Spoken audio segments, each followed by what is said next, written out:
The ERi-TV news broadcast crew and I, Delayed Sahaya, are now ready for your daily news briefing at 10:30 local time. But first, let us catch up with the major headlines.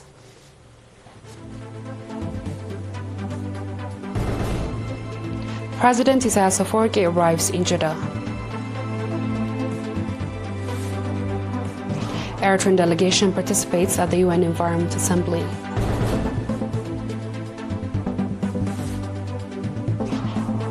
Russia President Putin meets Turkey's Erdogan on the sidelines of the forum in Ashgabat.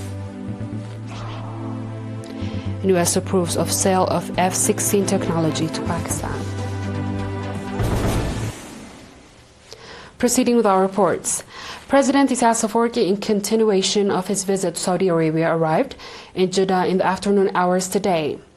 Upon the arrival at King Abdulaziz International Airport, President Isaias Afwerki and his delegation was accorded a warm welcome by Prince Saudi bin Mishal bin Abdulaziz, Deputy Governor of the Mecca region. The welcoming ceremony was attended by Mr. Abdurrahman Oman, Eritrea's Consul General in Jeddah. During his stay in Jeddah, President Isaias will visit significant developmental institutions. Likewise, President Isaias Afwerki in the morning hours today met and held discussion with heads of the Eritrean community and the national organization in Riyadh and its environs. At the meeting, President Isaias, noting that the strength of Eritrea lies in the patriotism of its people, urged diaspora Eritreans to avoid extravagance and prioritize saving.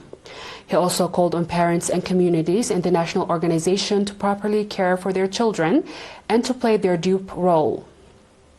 President Isaias stressed that safeguarding our culture, values, and children from pollution should be a primary responsibility of parents, communities, and the national organization, adding that this requires integrated and conscious follow-up to foil conspiracies targeting these values.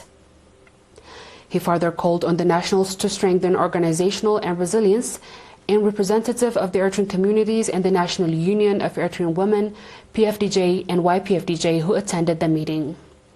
Awarded questions and forwarded focusing on the objective situation of the homeland in light of the regional and global developments, relations between Eritrea and Saudi Arabia, and other prospects, as well as the national development programs and their progress. They also expressed their conviction to enhance participation in the national affairs. The meeting was attended by Minister Osman Saleh, Minister of Foreign Affairs, and Ms. Waini Garizgeher, charged the affairs at the Eritrean Embassy. Eritrean delegation led by Mr. Bayana Russom participated in the 7th session of the United Nations Environment Assembly, convened in Nairobi, Kenya from 8 to 12 November under the theme Advancing Sustainable Solution for a Resilient Planet.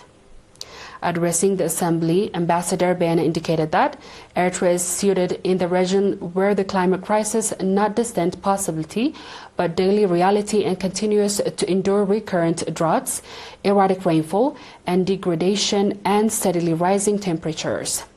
Ambassador Bayana went on to say that despite this well-documented vulnerability of the region and the developing world more broadly, the global response remains far below expectations. Climate finance pledge remain unfulfilled, technology transfer is limited, and the international environmental architecture remains fragmented, duplicative, and difficult for least developed countries to access. He stressed that the situation is neither sustainable nor just. In the face of these restrictions, Ambassador Bayana reiterated that Eritrea has chosen a path grounded in determination and self-reliance. He noted that these countries continue to combat environmental degradation through domestic capacities and community-driven action.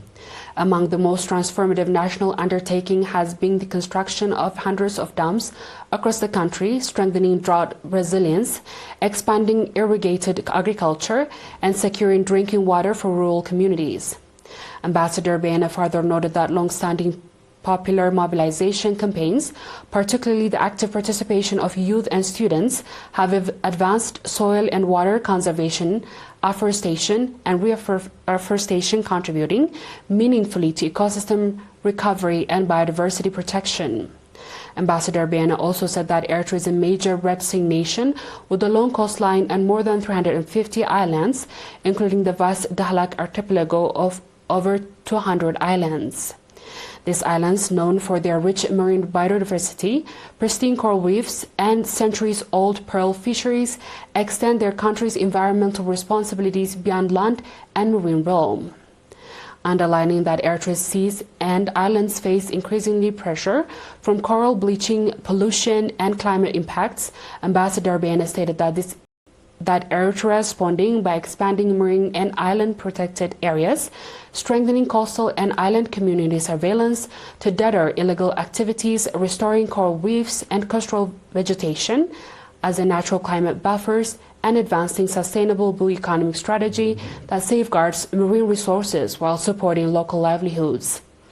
He also noted that Eritrea is accelerating investments in solar, wind, and geothermal energy, and underscoring the urgent need for accessible, predictable, and timely climate finance delivered without burdensome anachronistic conditions. Concluding his remarks, Ambassador Bena welcomed the establishment and the Intergovernmental Science Policy Panel on Chemicals, Waste, and Pollution, noting that it will strengthen the global science policy interference and catalyze more decisive actions.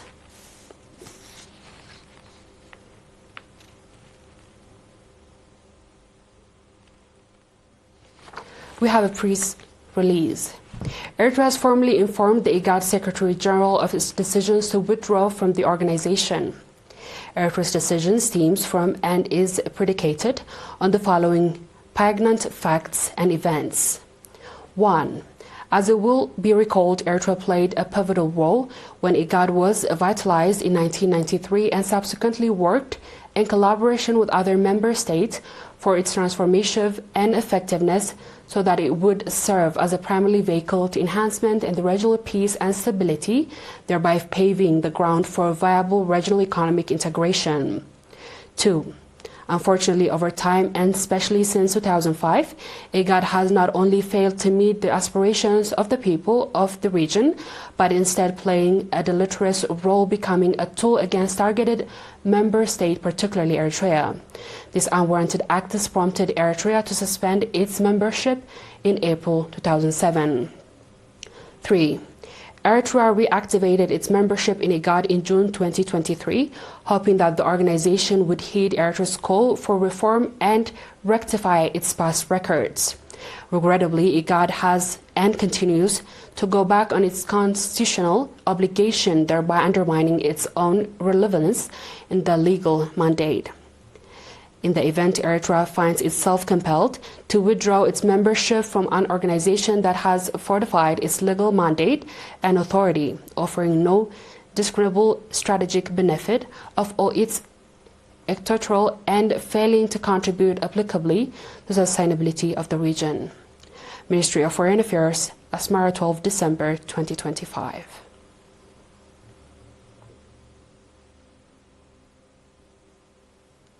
Straight ahead is our international news after the show break.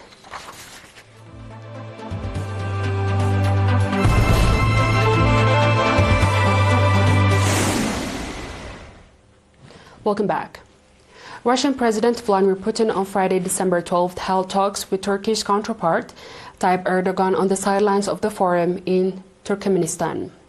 Regional leaders in the capital, Ashgabat, for a forum celebrating the 30th anniversary of Turkmenistan's neutrality. The attendees of the forum include Central Asian leaders, Iranian President Mossad Pezeshkian, as well as leaders from the Middle East and Pakistan. On the same occasion, Putin met Iran's Pezeshkian on the sidelines of the forum in Ashgabat.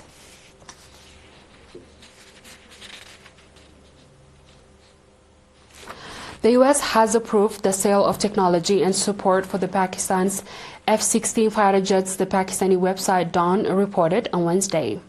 The proposed sale aimed to modernize Pakistan's F-16 fleet and address operation safety concerns, and report said, citing a December 8th letter from the U.S. Defense Secretary Cooperation Agency to the Congress. The estimated value of the sale is $686 million. The deal also provides for technical and logistics support of services, studies, and surveys. Pakistan had requested upgrade of its F-16 fleet in 2021, but Washington delayed its response and strained relations then, according to the reports. The deal has a 30-day review period and is expected to undergo inspection of the U.S. lawmakers while India is keeping a low watch on the development of ERi-TV reported. The reported sale comes weeks after the U.S. approved a potential $93 million arms of sale in India in the package that includes a Javelin missile system, timed of the India reported. The South Asian neighbors were involved in a military conflict over May 7 to 10 after a terrorist attack on April 22nd in the Indian Union territory of Jammu and Kashmir that claimed 26 lives.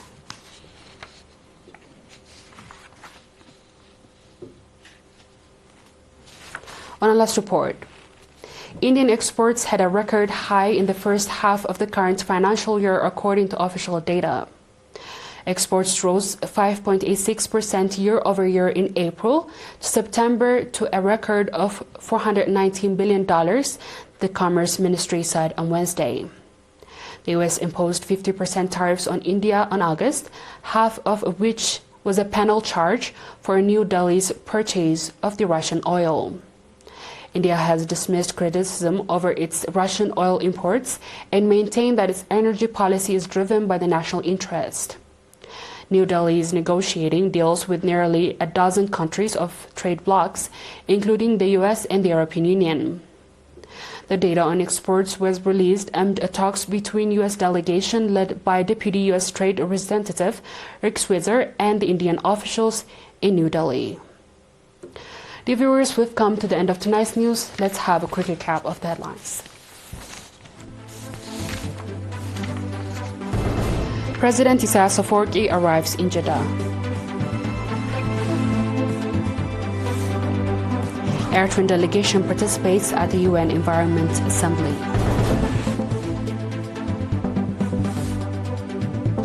Putin meets Turkey's Erdogan on the sideline of the forum in Ashgabat. And the U.S. approves sale of F-16 technology to Pakistan. And that wraps up our stories for tonight. Thanks for watching and have a good night.